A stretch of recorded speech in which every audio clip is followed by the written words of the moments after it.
Hey, what's going on, guys? Welcome back to another episode of Wristre Wednesdays. My name is Brandon and I am the host. So today what I wanted to talk about, and I really want to stay on the conversation of timepiece complications. And more specifically at that point too, diving watch complications for today. So last week we talked about how do you use a dive watch bezel. And we went over two ways that you can use a dive watch bezel. And the first being was how to use it as a countdown timer. And the second way, how we talked about using a dive watch bezel, was actually the real way it was designed to be used. And that was using a dive watch bezel to calculate elapsed time. So I actually have the Omega Planet Ocean Deep Black on here. And if you haven't guessed yet, it's another common complication that we see on dive watches a lot. And that's going to be the helium release valve, which is going to be right here at the 10 o'clock position. So they're usually found there, or they can be found on the left side of the case, and they're flat in design. And the helium release valves, were designed to do exactly what their name is, to release helium from the watch case. And they're primarily used by commercial divers who are going on prolonged dives, and they're going very deep and for extended periods of time. So what is a helium release valve? What does it do, and how do you use it? A helium release valve is a small, spring-loaded one-way valve that gets activated when the pressure difference between the inner pressure and the outer pressure of the watch reaches a critical level.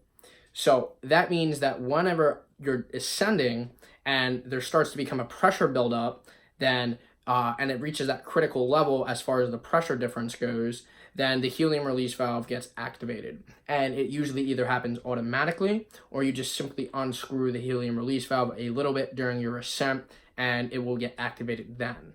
So this is important because, and the original reason why these were designed, so while you were going through decompression stops, if there was a pressure buildup through your watch, and you're doing the decompression stops to do the same thing your watch, in a sense, needs to do, which is decompress and release the helium from either your watch and or your bloodstream, so you don't get the bends, or they call it decompression sickness.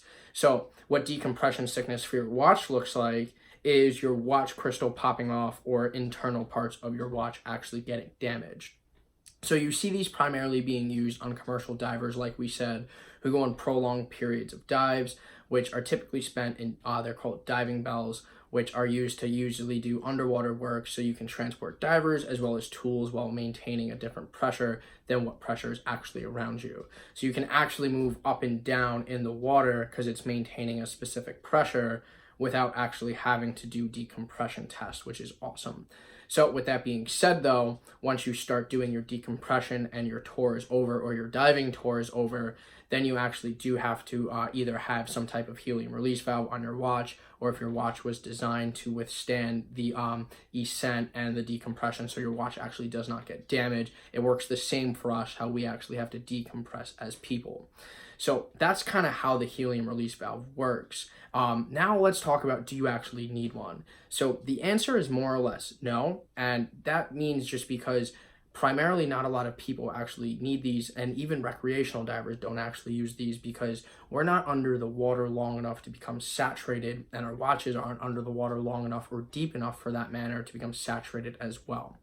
So with that being said, they're primarily there to look cool and kind of for like a marketing purpose, because they kind of like make it seem like it's a diving watch and it's got all the complete tools necessary for the diving watch.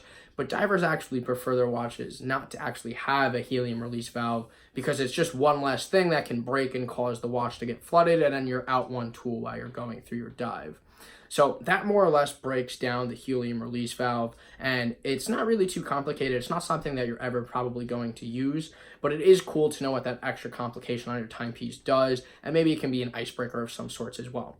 So if you have any questions with timepiece complications, or any questions for timepieces in general, feel free to drop those down in the comments below. We'd be happy to get to them. If not, have a great 4th of July, and we'll see you here next week for the next Wristre Wednesday.